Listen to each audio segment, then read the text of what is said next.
Exodus 3:16-17 is part of the biblical account where God speaks to Moses at the burning bush. God commissions him to lead the Israelites out of slavery in Egypt. The verses read as follows. Go, assemble the elders of Israel and say to them, The Lord, the God of your fathers, the God of Abraham, Isaac, and Jacob, appeared to me and said, I have watched over you and have seen what has been done to you in Egypt. And I have promised to bring you up out of your misery in Egypt into the land of the Canaanites, Hittites, Amorites, Perizzites, Hivites and Jebusites, a land flowing with milk and honey. Here's a breakdown of these verses. 1. Go and assemble the elders.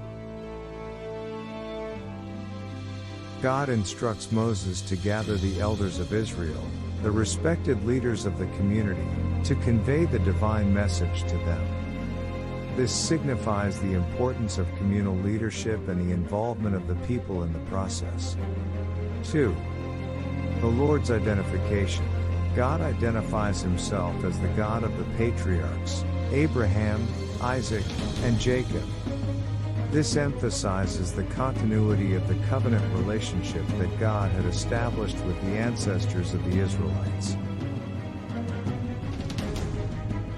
3. God's awareness.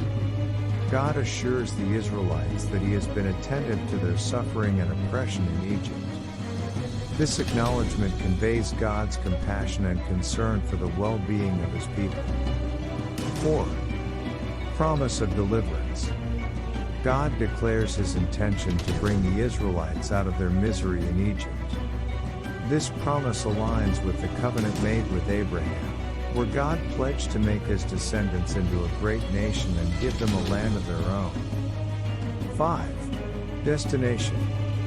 The specific lands mentioned, Canaanites, Hittites, Amorites, Perizzites, Hivites, and Jebusites, refer to the land of Canaan, the promised land. It is described as a land flowing with milk and honey, symbolizing abundance and prosperity. In summary, Exodus 3:16-17 outlines God's plan to deliver the Israelites from slavery. His awareness of their suffering, and the promise of a prosperous and abundant land as their inheritance.